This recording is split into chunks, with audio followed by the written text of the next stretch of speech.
Hey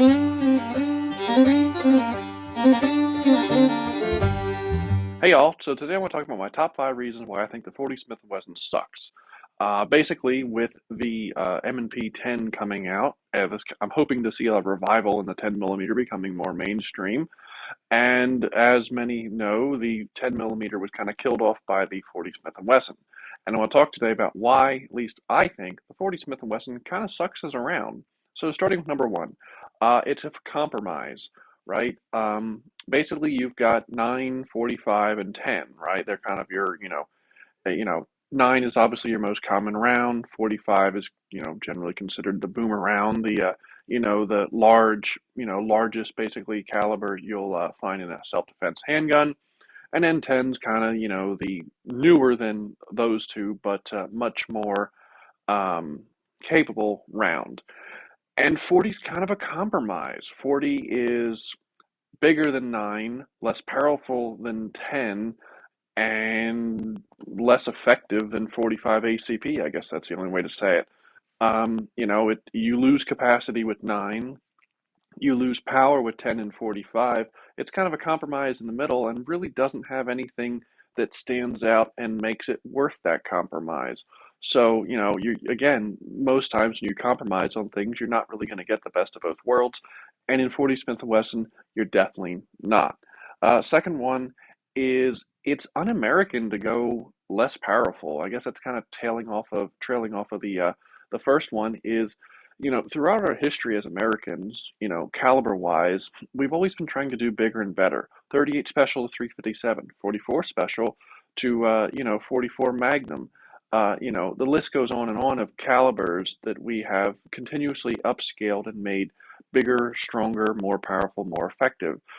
40 Smith& Wesson's going backwards. And again, that's pretty un-American. The advent of when the 10 millimeter came out, again, I will reference 10 millimeter a lot because it's kind of the parent of it, if you will, um, was striving to do that American thing, which was make a more powerful, more efficient handgun caliber. And it, of course, did. Where 40 was basically just there because it was a compromise. So it's very un-American to go down from 10 to 40, and that's one of the second reasons why I don't like it. Talking about the that it's here because of the government. One of the reasons we have this is, and this is of course number three, is because it's the government that gave it to us. And nothing the government has really given us has ever been really worth it. Again, short history on the 10 millimeter. The FBI was going to adopt it. They did for a while. They didn't provide enough training or firearms handling for people to be able to efficiently handle it. So they wanted something weaker. They started downloading 10 millimeter. Thus, the 40 Smith& Wesson came to be. And again, anything the government gives us, especially something that they took something and made it less effective, I want nothing to do with that. So that's number four. Or I'm sorry, that's number three. Four is it's hard to find. 40 Smith& Wesson came out.